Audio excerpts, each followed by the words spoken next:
Enggak, enggak suka. Assalamualaikum warahmatullahi wabarakatuh. Perkenalkan, nama saya Rahmanul Mala Ainin, mahasiswa Pendidikan Bahasa Indonesia Pascasarjana Universitas Muhammadiyah Surakarta. Halo semuanya, di sini saya akan mempresentasikan hasil penelitian saya yang berjudul Diction of Local Wisdom in News National Online Newspaper. Diksi kearifan lokal dalam berita di koran online nasional yang beranggotakan saya sendiri, Rahman Rumala Ainin, Dr. Atika Sabardila, dan Profesor Dr. Markamah.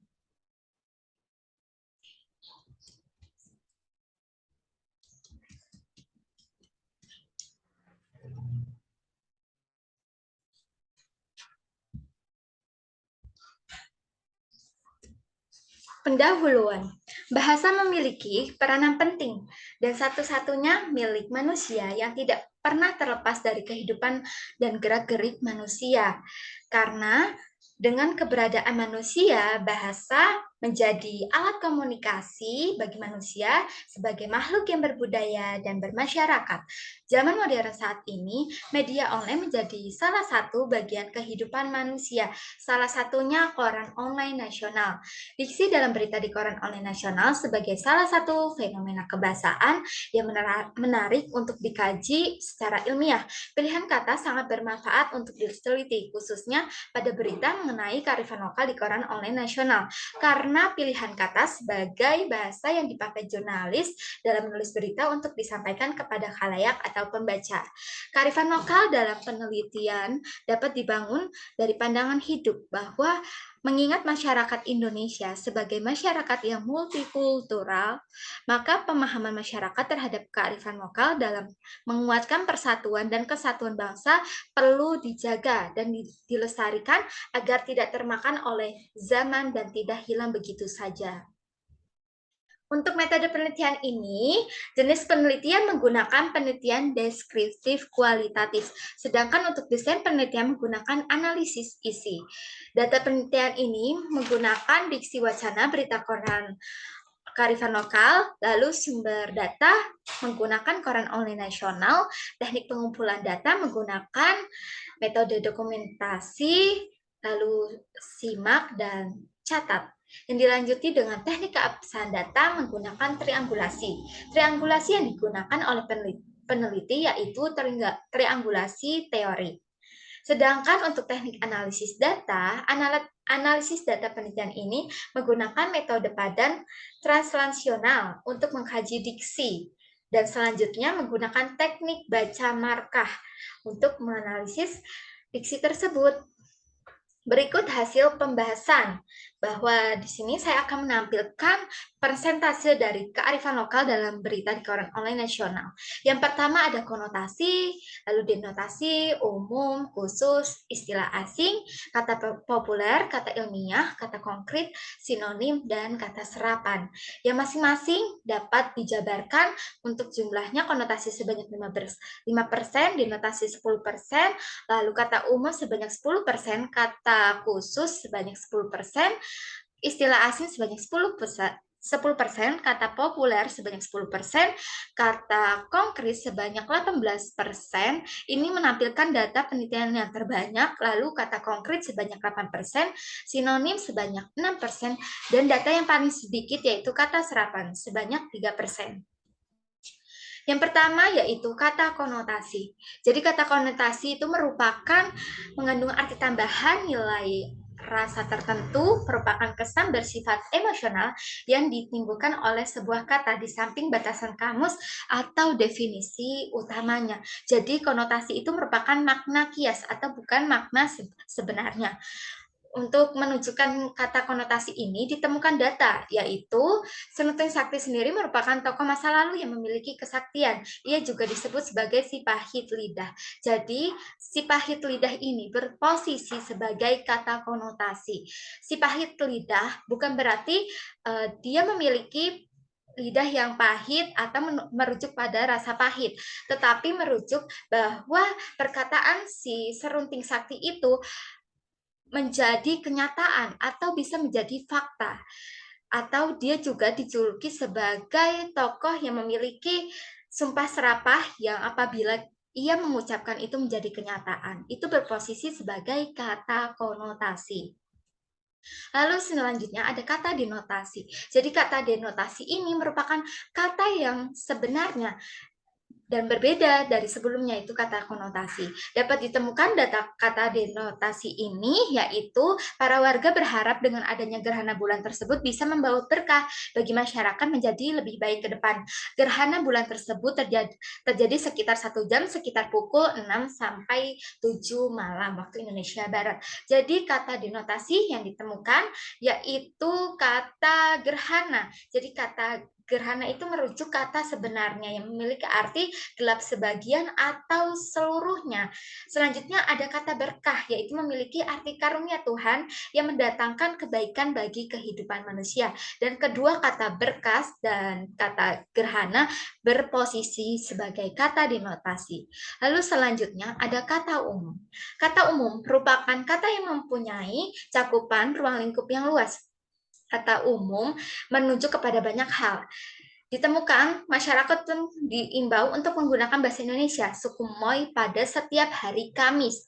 Jadi yang ditemukan pada kata umum ini yaitu kata bahasa yang memiliki arti sistem lambang bunyi.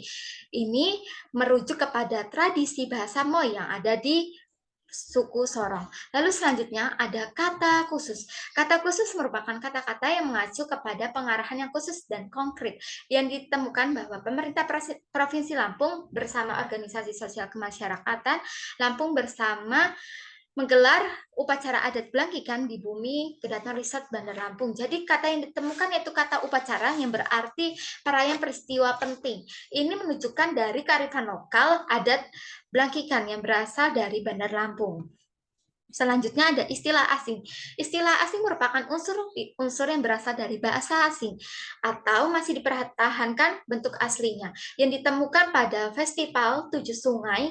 Ini saya gagas pada akhir tahun 2015 sebagai bagian dari pengembangan Desa Cibulu menjadi desa wisata.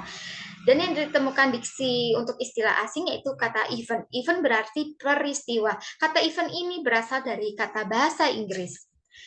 Lalu selanjutnya ada kata ilmiah, bahwa kata ilmiah merupakan kata yang dipakai oleh kaum terpelajar, cendekiawan, mahasiswa, terutama dalam bentuk tulisan atau karya ilmiah. Untuk data yang ditemukan, yaitu saat ini tradisi dandangan juga menampilkan kirab dandangan yang merupakan representasi budaya di Kudus seperti visualisasi Kiai Telengsing, Sunan Kudus, Rumah Adat Kudus, Batil, dan lain sebagainya. Kata yang ditemukan yaitu kata representasi, yaitu berarti keadaan yang diwakili. Ini merujuk kepada representasi tradisi dandangan. Selanjutnya ada kata populer. Jadi kata populer ini merupakan kata yang umum yang biasanya dipakai oleh semua kalangan, tidak merujuk pada kalangan tertentu. Untuk data ini yang ditemukan yaitu topeng itu terbuat dari buah labu yang tumbuh di sekitar Desa Muaro Jambi. Kulit labu yang kering dilukiskan menyerupai berbagai perasaan. Jadi kata perasaan ini merujuk kepada kata populer yang biasanya dipakai oleh semua orang.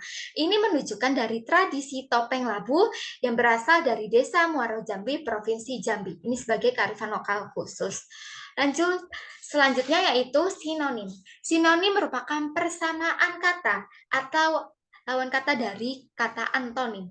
Jadi dapat menggantikan kata yang menggunakan kata yang berbeda namun memiliki makna yang sama. Untuk data ini yang ditemukan yaitu anak-anak hingga orang tua terlihat riang gembira mengikuti tradisi Rambi Bele ini, bahkan warga membuat bunyi-bunyian dengan berkeliling kampung. Jadi kata sinonim riang gembira memiliki persamaan makna kata yang sama, yaitu yang berarti sukacita, bahagia, riang. Kata riang dan gembira termasuk sinonim karena memiliki arti kata yang sama. Lalu selanjutnya ada kata konkret. Kata konkret merupakan kata yang merujuk pada sesuatu yang dapat dilihat secara langsung melalui panca indera. Kata konkret menunjuk kepada barang yang aktual dan spesifik. Dapat ditemukan datanya yaitu kain tenun kupang menggunakan sumber pewarna alami yang didapatkan pada tanaman di sekitar rumah.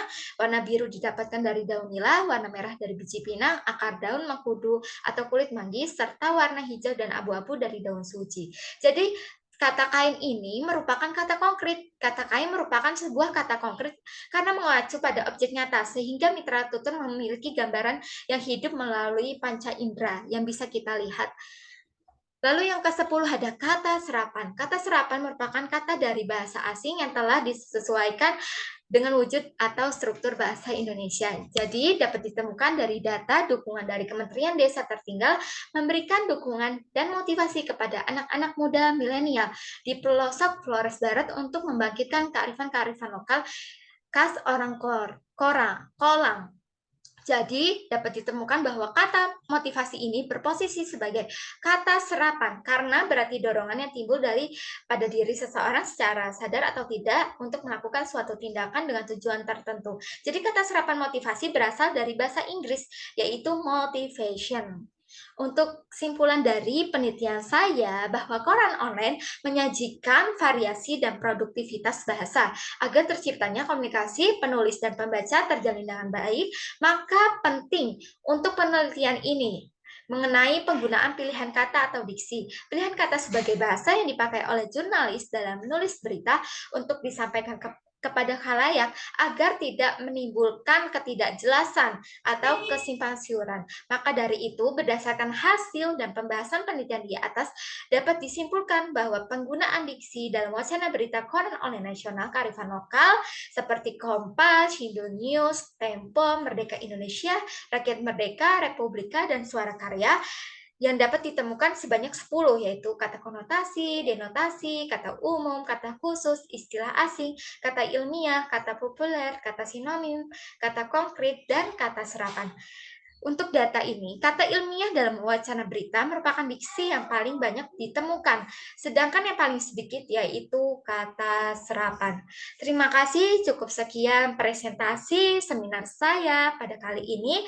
Mohon maaf apabila banyak kesalahan-kesalahan kata yang saya ucapkan, mohon dimaafkan. Wassalamualaikum warahmatullahi wabarakatuh. Terima kasih.